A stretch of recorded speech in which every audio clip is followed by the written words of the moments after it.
Gemma Mitchell was born and grew up in Australia. She moved to the UK with her mother and sister after her parents' marriage ended. In 2004 she attended King's College in London to study a human sciences degree.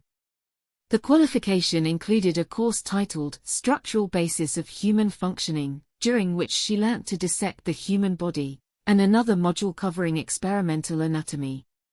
She demonstrated such skill during her study of the topic that she was awarded the Hamilton Prize for Anatomical Excellence, and graduated with a first-class honours. After studying osteopathy at the British School of Osteopathy, she returned to Australia, where she set herself up as an osteopath. She relocated back to the UK in 2015, but continued to own a property in Helens Vale, Queensland. In or around August 2020, Gemma met Mi Kyun Chong at a church they both attended, and the two women, described as devout Christians, became friends. Chong was a widow who suffered from paranoid schizophrenia and was taking medication to manage the condition. She is said to have believed that Gemma was curing her illness with spiritual healing.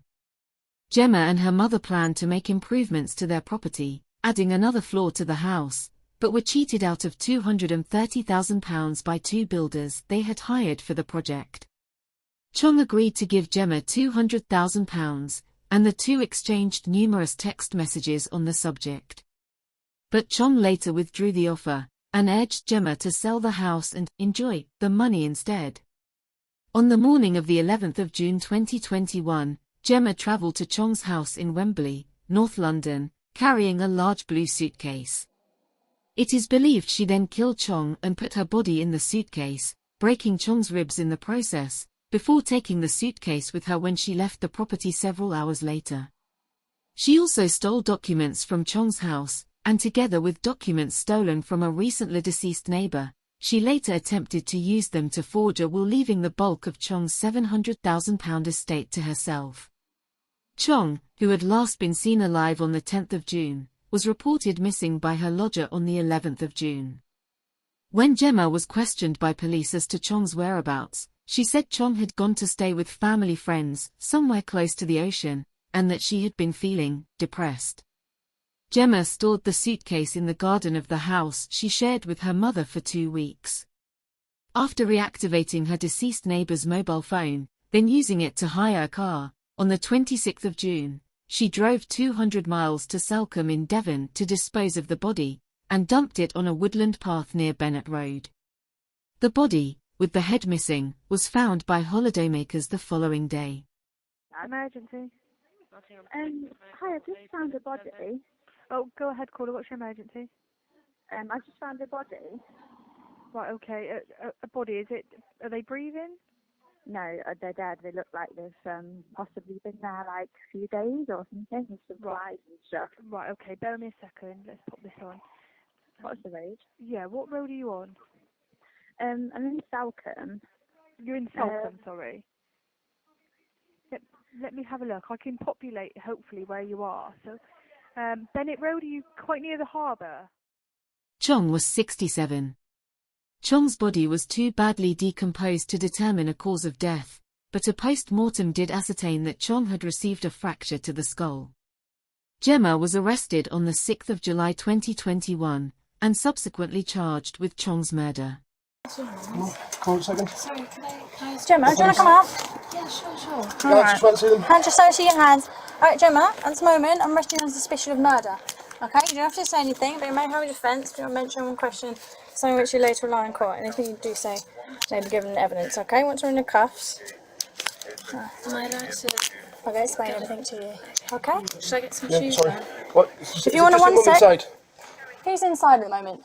Mother. Your mother? Yeah. Okay. Is it? If you want to... Oh, because someone left that. During her custodial interrogation with the Metropolitan Police, she repeatedly told investigators, no comment. That the person driving the Volvo waited in the car all that time with the windows down and the front door open, the passenger door open, when it was literally chucking it down with rain and it was windy. Why is that, Gemma? No comment. The car stank, didn't it, Gemma? No comment. Stunk of a dead person. No comment. Stunk of Deborah's decomposing body. She appeared at Woolsden Magistrates Court on the 10th of July. Following 7 hours of deliberation, on the 27th of October Gemma was convicted of murder. Her DNA is not on the body, so how possibly can she have done it? How possibly? It's just not possible, and we are going to take it further, I can tell you. Media reports described Gemma as appearing passive as she heard the verdict. Aspect of what you did to and with her body after you had killed her.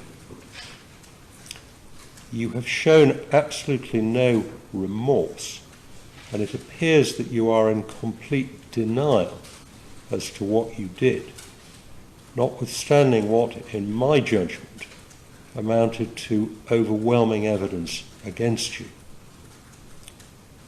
The enormity of your crime is profoundly shocking, even more so given your apparent religious devotion, as well as the fact that Deborah Chong was a good friend to you and had shown you great kindness. The sentence of the court is one of life imprisonment, and the minimum term of imprisonment that you will in any event be required to serve will be 34 years. There will be deducted from that term the 475 days that you have spent in custody on remand, and the statutory surcharge will apply. Would you please take the defendant downstairs?